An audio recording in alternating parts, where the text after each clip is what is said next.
Assalamualaikum dan salam sejahtera.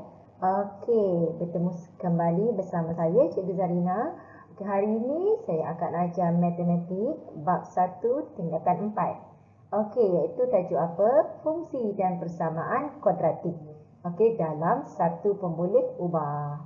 Okey, dalam pengajaran saya kali ini, saya menggunakan buku teks. So, saya harap semua pelajar mesti ada buku teks. Ada dalam buku kan? Buku teks ada dibekalkan e-books.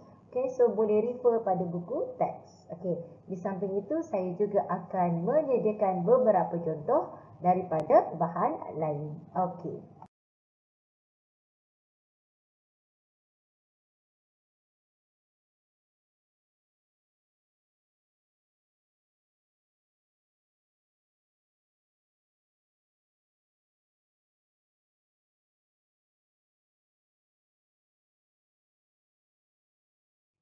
Okay, kita lihat fungsi dan persamaan kuadratik dalam satu pemboleh ubah. Okay, kita akan kenal apakah ciri-ciri persamaan kuadratik dan yang mana dikatakan fungsi ungkapan kuadratik itu mempunyai satu pemboleh ubah. Okey, so kita lihat fungsi dan persamaan kuadratik iaitu 1.1. Kita akan lihat apakah ungkapan kuadratik dalam satu pemboleh ubah. Ungkapan kuadratik. Okey, sebelum tu kita nak tahu macam mana bentuk kuadratik.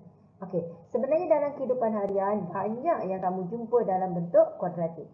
Okey, contoh kalau kita lihat tendangan bola. Bila tendangan bola, dia akan membentuk satu lengkung. Okey, iaitu curve. So itulah yang dikatakan kuadratik. So di sini kita lihat ada contoh graf kuadratik. Okey, ungkapan kuadratik kalau kita lihat di sini ialah sebelum itu saya terangkan dulu standard pembelajaran kita iaitu kita akan mengenal pasti.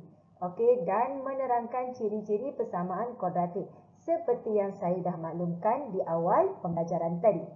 Okey, kita lihat di sini. Apakah ciri-ciri persamaan kuadratik? Okey, apakah ciri-ciri ungkapan kuadratik? Okey, dia beza ya, ungkapan dan persamaan atau fungsi kuadratik itu berbeza.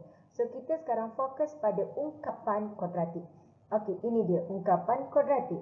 Dalam jadual kita lihat ada beberapa contoh ungkapan kuadratik. Okey, so di sini nanti kita akan lihat apakah bentuk kuadratik.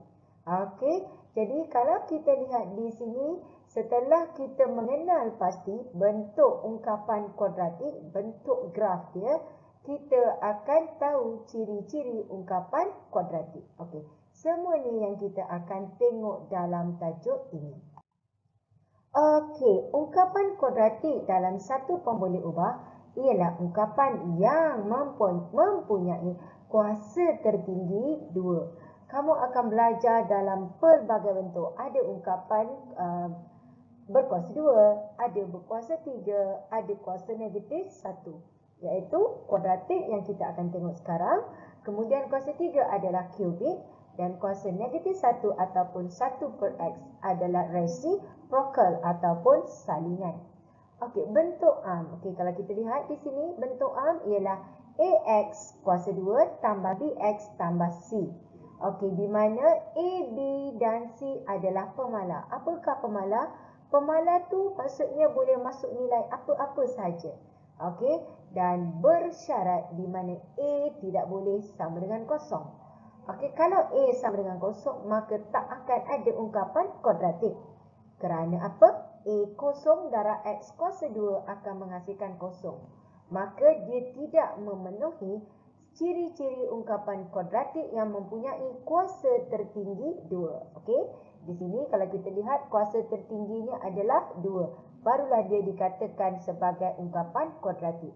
So, sekiranya X kita dapat dia adalah sama dengan kosong, maka dia tak akan wujud ungkapan kuadratik. Okey, kita lihat pada contoh. Tentukan sama ada setiap ungkapan berikut merupakan ungkapan kuadratik dalam satu pemboleh ubah atau bukan. Jika bukan, kita kena beri sebab. Yang pertama, kita lihat ada satu huruf dan berkuasa 2. Maka yes, betul, dia adalah ungkapan kuadratik dan mempunyai satu pemboleh ubah. Seterusnya, kita lihat soalan B. Kuasa 3. Saya dah di awal pembelajaran tadi, saya dah maklumkan, saya dah beritahu ciri ungkapan kuadratik mesti berkuasa 2. Tetapi di sini kuasa 3. So, dia bukan kuadratik. Okey, iaitu apa? Dia adalah kubik. Seterusnya C. Kalau kita lihat yang C, ya betul, dia berkuasa 2. Tetapi kenapa kita bukan jadikan dia atau tidak kita kenali dia sebagai kuadratik? Kerana di sini, okey, dia bukan kuadratik mempunyai satu pemboleh ubah. Kenapa? Sebab dia ada X dan dia ada Y. Walaupun dia berkuasa 2, tetapi dia mempunyai 2 pemboleh ubah. Maka dia bukan kuadratik satu pemboleh ubah. D. Yes, kuasa tertinggi 2 dan pemboleh ubah satu huruf saja. Maka dia adalah ungkapan kuadratik satu pemboleh ubah. Kita lihat seterusnya E. Kita lihat di sini ada kuasa 2. Tetapi kalau kita lihat di sini ada X kuasa 2 tapi berada di bawah. Maka dia bukan ungkapan kuadratik. Walaupun mempunyai satu pemboleh ubah. Okey, walaupun dia mempunyai satu pemboleh ubah. Okey, seterusnya kalau kita lihat di sini, okey, ada contoh yang lain. So, saya harap kamu tengok balik buku teks dan fahamkan dengan apa yang telah saya sampaikan. Okey, kita lihat seterusnya. Okey, kita akan meneliti, kita akan mengenal pasti apakah A, B dan C dalam ungkapan kuadratik di sini. Apa A? A adalah pemboleh ubah kepada X yang berkuasa 2. Okey, pemala. Okey, pemboleh ubah dia X, pemala dia 2. So, A kita 2 dan B kita di sini adalah 3. Seterusnya C kita 1. Okey, soalan B. Apakah A kita? Ya, A kita 2. Apakah B kita? B kita tiada. Manakala C kita ialah negatif 4. Dan seterusnya kita boleh cari nilai dia. Okey, seterusnya kamu boleh cuba buat sampai soalan F.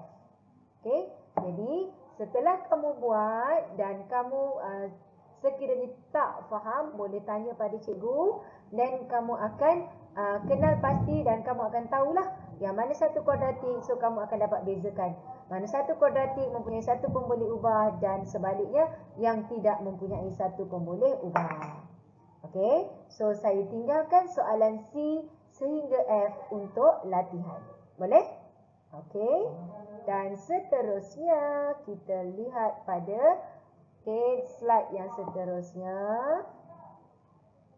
Okey, faham ya? Okey, next kita lihat fungsi dan persamaan kuadratik. So, inilah dia latihan yang saya sertakan dalam kita punya pembelajaran kali ini. Tentukan sama ada setiap ungkapan kuadratik berikut merupakan ungkapan kuadratik dalam satu pemboleh ubah atau bukan. Kan tadi saya dah bagi contoh. Okey, kita lihat. Soalan yang pertama, ungkapan kuadratik ke bukan? Yes, betul. Ungkapan kuadratik. Kenapa? Ya, pandai. Dia berkuasa 2.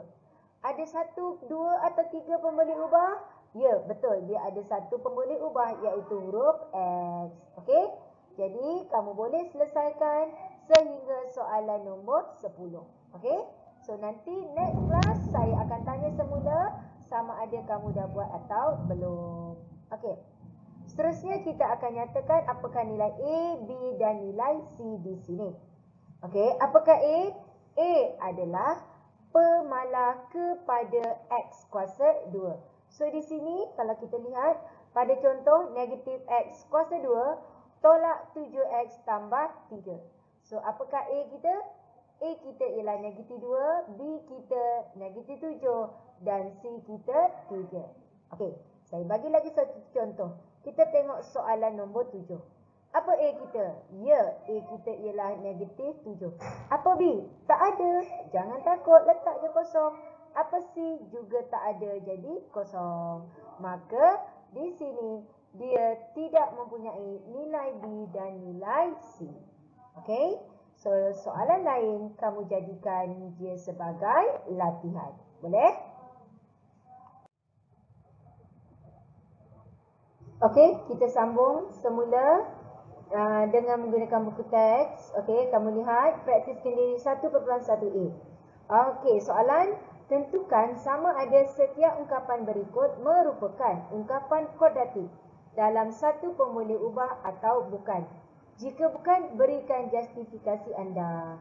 So, sama je dengan soalan yang telah kita bincangkan baru tadi. Betul? Okey, so yang ini saya nak kamu jadikan sebagai latihan. Tolong tulis dalam buku tulis kamu, dalam buku latihan. Okey, dalam buku latihan. Jadi di sini kamu semua mesti buat dalam buku latihan. Okey, sebelum kita memulakan kelas seterusnya, nanti saya akan bincangkan dan saya akan soal kamu berkaitan topik ini. Boleh? So, saya harap semua akan buat latihan. Okey, so seterusnya pada pembelajaran yang akan datang, kita akan lihat pada standard pembelajaran yang seterusnya. Apa dia? Iaitu kita akan mengenal fungsi kuadratik. Nampak tak? Tadi kita dah tahu dah ungkapan kuadratik. Apa dia ungkapan kuadratik? Ya, ciri-cirinya mempunyai kuasa tertinggi iaitu 2. Kemudian, kita lihat juga ungkapan kuadratik satu pemboleh ubah. Apa dia satu pemboleh ubah? Iaitu macam tadi dalam sebutan X. Dia tak boleh ada X, tak boleh ada Y. X sahaja. Okey, kamu juga telah mengenal pasti apakah nilai A, B dan C dalam ungkapan kuadratik. So, kelas seterusnya kita akan melihat fungsi kuadratik. Okey, iaitu sebagai hubungan banyak kepada satu. Okey, jadi nanti kita dapat bandingkan apakah dia fungsi kuadratik dan yang manakah dikatakan ungkapan kuadratik. Okey, so kita sambung kelas seterusnya. Okey, jangan lupa buat latihan yang saya bagi. Okey, bye. Assalamualaikum. Dan soalan nombor 2, okey.